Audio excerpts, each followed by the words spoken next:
Hi, everybody, and welcome to Final Play Sports Wrap. I'm your host, Pete Lubar, and today we're going to talk about the things that happened in the Mountain West over the last week, particularly Mountain West basketball. So we're going to start there today. Both full week of games this week. The Mountain West had a full slate of games. And both on Saturday and Tuesday. So almost every team got two games in this week. I think maybe UNLV only got one game in. But we'll talk about the key things. Number one, New Mexico started the game off this weekend, beating CSU in Fort Collins 76-68. UNM was up for all but 25 seconds of this game. They were up by 21 in the first half after they had a 21-0 spurt. They had a 14 to 16 point margin until maybe the last 2 minutes of the game. Lobos, I was at that game. Lobos were all around too much for CSU. Every time CSU tried to make a little run, New Mexico had an answer. And it just kind of went like that all day. CSU scored a couple of meaningless buckets with a couple of minutes left to close it to 8 final. The Rams did win most of the statistical categories, rebounds, blocks, assists, but they turned the ball over 5 more times than the Lobos, leading to 5 more field goals for the Lobos. And so that's kind of what happened there. Donovan Dent had a sort of quiet game, 14 points. Nelly Joseph Jr. added 9, but he added 11 rebounds. The guy's a rebounding machine. Nick Clifford for the Rams put in 17, and also sort of a quiet game. Many of his buckets came well after the game was out of hand, and while it helped close the gap, it really didn't change the outcome. Utah State went to San Diego in probably the biggest game of the year and of the season so far, and beat them 67-66. They hit a bucket with 6 seconds to go to complete the comeback from 18 down in the first half. So an excellent win for Utah State, a very bad win for San Diego State. You never want to lose at home in the Mountain West. It's like getting a deduction point, and so that's what happened to them. Guards Ian Martinez had 17 points. Mason Falsliv had 16, and then Tucker Anderson chipped in with 14 points from the bench on 4 of 7 shooting from three-point range. He had really 2 good games this week, and so that's what the Aggies got. Miles Bird and Nick Boyd each had 14 for the Aztecs. Aztecs were just 38% from the field, which is not very good, and so they suffered their first defeat in Mountain West play. Another big upset was Wyoming upsetting Nevada at home, 66-63, as Obi Agbin pours in 18 to lead all scorers. Honestly, I thought the outcome of this game, if you had asked me, and if I was a betting man, I actually probably did bet on that. I thought it was likely as me potentially wearing a Grinch onesie, but sure enough, I did. Wyoming got out to a fast start, leading by 8 at the 9:57 mark. The second half was touch and go for both teams. Agbin made a 3-point jumper with 1:10 to go to put Wyoming ahead. Nick Davison and Kobe Sanders each contributed 15 for the Wolfpack.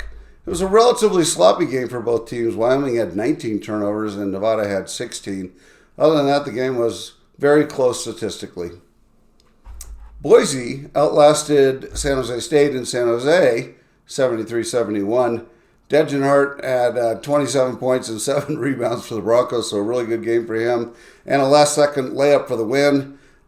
Much like the New Mexico game a couple weeks ago, San Jose jumped out to a lead, but could not hold it down the stretch.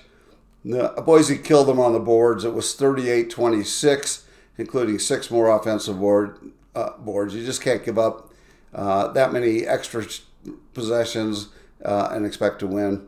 Josh Udushi led the Spartans with 22, so a good game for him. San Jose is going to get someone at home. I don't know who that's going to be, if it's going to be San Diego State or New Mexico or UNLV, but they're going to get somebody here at some point this season. UNLV finally, on Saturday, UNLV beat Fresno State at home, 87-77. They led by 18 in the first half. It never really got close. Deaton Thomas Jr. had 21 and Jalen Bedford had 18 off the bench for Fresno State. Jason Tremble had 19 and Mikkel Robinson 18 for the Bulldogs. The Rebels out-rebounded them, outplayed them, just beat them. So, and that's kind of been the story for Fresno State this whole year. So when we talk about Tuesday's games, the first one we're going to talk about is New Mexico with a 103 victory over Fresno State at Fresno State, 103-89. Lobos were up by 12 in the first 10 minutes, extended the lead to 17 at half, and quite frankly, coasted to victory. Mustafa Amzil had 23 points on 4 from 6 from the three-point range. And that's the first time he's found his shot in about 3-4 weeks, so he's got to be happy about that. And CJ Nolan had 23 off the bench as well. Donovan Dent had his usual... I used to go to school with a guy named Darren Dent, and so every time I see Dent and think about Dent, I think of Darren Dent, and his name's clearly not Darren Dent, it's Donovan Dent, and he's one of the best players in the Mountain West. He's a terrific all-around point guard, and I expect him to be likely drafted or close to being in the pros next year. Donovan Dent had 18 points, 6 assists, and 5 steals, so a really nice game for him. And Joseph Jr. had 12 rebounds, 4 blocks to go with his 12 points. So if you kind of look at the top of the scoring for the Mountain West, you're going to see Degenhart there, you're going to see Dent there, you're going to see Neat Clifford there, you're going to see Nelly Joseph with 12 rebounds, averaging 10, 11, 12 rebounds. So that's what you kind of see. Zach Collins had 20 for the Bulldogs, so a good outing for him. But nevertheless, not enough as New Mexico moves to 3-0, and Fresno State goes to 0-3. UNLV improves to 2-0 with a 77-58 road win over Air Force. It was 26-13 at the 8:47 mark, and the lead just grew from there. Julian Rishwain led all scorers with 16 on 4 for 7, shooting from the arc. Jaden Henley and Jeremiah Cherry chipped in 14 and 13 respectively, and Ethan Taylor had 14 for the Air Force Academy team. Rebels shot 57% from the field and 56 from 3. Anytime that you're shooting that well, you're probably going to win. They made themselves very at home in Clune Arena. However, they only shot 53% from the charity stripe and 12 of 23. And if they continue to shoot like that for the charity stripe, they're going to lose some games. They also had 17 turnovers. So there's some warts in the Rebels, but they did move to 2-0, and we'll see how that progresses this week. CSU went to San Jose State and improved to 1-1 in conference as they smoked the Spartans 72-50. The Spartans were morally whipped or exhausted by their close loss to Boise, and CSU was clearly motivated by their beatdown by New Mexico. The game was close, 4 points until about 7:37 of the first half, and then the ball game was over. Neat Clifford had a so-so game against New Mexico, but showed his NBA credentials with 22 points, 10 rebound kind of game against the San Jose State team.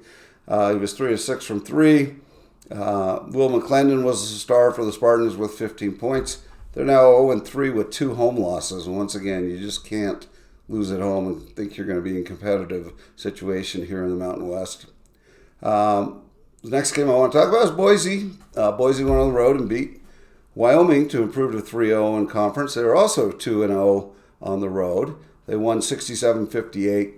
Boise jumped out 17 points, 17-5, but we're only up 4 at the break. Wyoming is better than we think they are. Wyoming took a lead with the 10:25 mark before in the game before Boise finally pulled away. Wyoming falls to 1-2. Alvaro Cardenas led all scorers with 18. Degenhart had 16.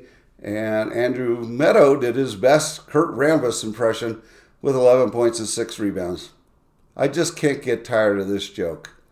Finally, Utah State got another key victory, moving to 3-0 with a come-from-behind victory over Nevada. Another sort of surprising loss for Nevada.